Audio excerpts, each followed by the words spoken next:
The year 2025 has seen global powers convene. They met in Singapore for crucial talks. The Shangri-La Dialogue was the venue, and this annual summit always draws attention. Defense ministers and military chiefs gathered to discuss pressing security challenges. Rising US-China tensions dominated discussions, and the Indo-Pacific region feels this strain most. Maritime dominance and trade disputes are key areas of conflict, with Taiwan as a dangerous flashpoint. The United States sent a strong delegation, led by U.S. Defense Secretary Pete Hegseth. His presence was highly anticipated, and his words were expected to be firm. The Trump administration is known for its directness, and Secretary Hegseth's speech became a focal point. The dialogue aimed to foster communication and sought to prevent miscalculations. The stakes are incredibly high for everyone involved, making this meeting a critical moment. U.S. Defense Secretary Pete Hegseth delivered a forceful message, declaring that the United States will not be pushed out. This statement was aimed directly at Beijing, asserting America's commitment to the Indo-Pacific. Hegseth accused China of seeking regional domination, citing activities in the South China Sea and pressure on Taiwan. America would defend its interests, allies, and partners, a stern warning that underscored the seriousness of the situation. The U.S. strategy, he explained, is peace through strength, involving robust military readiness and working closely with allies to deter any aggression. The U.S. position was made very clear. Dialogue was important, but so was strength. Taiwan emerged as a major flashpoint in discussions, with Secretary Hegseth issuing a stark warning. He stated that if China attempts to conquer Taiwan by force, the consequences will be devastating. The message was one of grave caution, and analysts at the dialogue echoed these worries. The U.S. commitment to Taiwan seemed firm, yet some doubts persist among observers. Despite this, U.S. military operations have continued, with exercises and deployments in the Indo-Pacific remaining consistent. A stronger collective defense could change Beijing's calculus, but the issue is extremely sensitive. The Taiwan tightrope is a perilous one to walk, requiring careful navigation from all parties. Amidst the US-China rhetoric, a different voice emerged. French President Emmanuel Macron offered another perspective. He delivered a notable keynote address, urging Asian nations to consider a third path. This path would involve forming new alliances, specifically pointing towards Europe as a partner. Macron emphasized the importance of neutrality and strategic autonomy for nations. Countries should avoid being forced to choose sides, a direct reference to the US-China rivalry. He warned about global conflicts having wider impacts, using Russia's war in Ukraine as an example. France itself has a significant naval presence and is increasing its diplomatic influence in the Indo-Pacific. Macron's speech aimed to position Europe as a balancing partner, offering an alternative to Washington and Beijing. This vision appeals to some in the region who seek to maintain their own agency.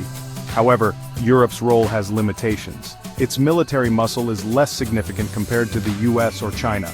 This reality affects its ability to be a security guarantor.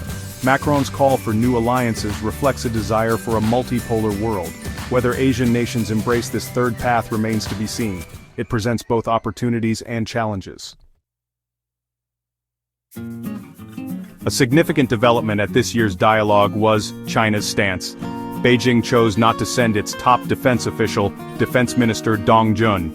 This marked a departure from previous years and sent a powerful message. Analysts offered several reasons for this absence, including avoiding hostile questioning and protesting U.S. arms sales to Taiwan. U.S. Defense Secretary Hegseth criticized China's decision, stating that dialogue is how we avoid miscalculation.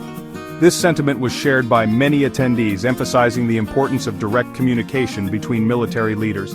China's empty chair was a cause for concern, suggesting a reluctance to engage openly. The absence of high-level Chinese officials hampers efforts for regional dialogue and trust-building. Without key players at the table, progress is limited. The Shangri-La Dialogue aims to be inclusive, and China's decision to stay away undermines this goal. It raises questions about Beijing's commitment to multilateral security forums. This is a worrying sign for regional stability. It makes difficult conversations even harder. The world watches, hoping for wisdom. Southeast Asian nations face a profound strategic dilemma. The ASEAN countries are caught in the middle of the escalating US-China rivalry. They are under increasing pressure to choose sides, a choice most wish to avoid. Each superpower offers benefits and drawbacks, making navigation challenging. The United States offers security guarantees and long-standing alliances, but its credibility has been questioned. Recent tariffs and nationalist rhetoric have caused concern among allies. On the other hand, China offers significant trade and infrastructure investment through initiatives like Belt and Road. But its military assertiveness, especially in the South China Sea, causes alarm.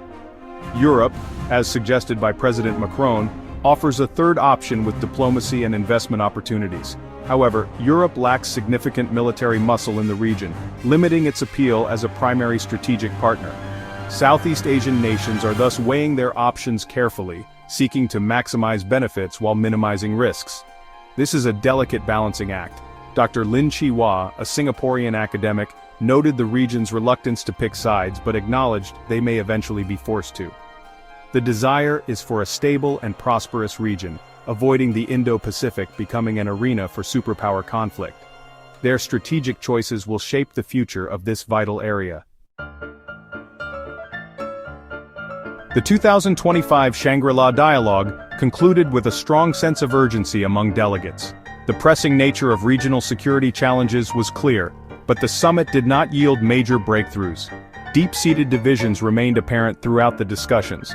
No clear path forward emerged to resolve key tensions. The dialogue served more to highlight problems than to solve them.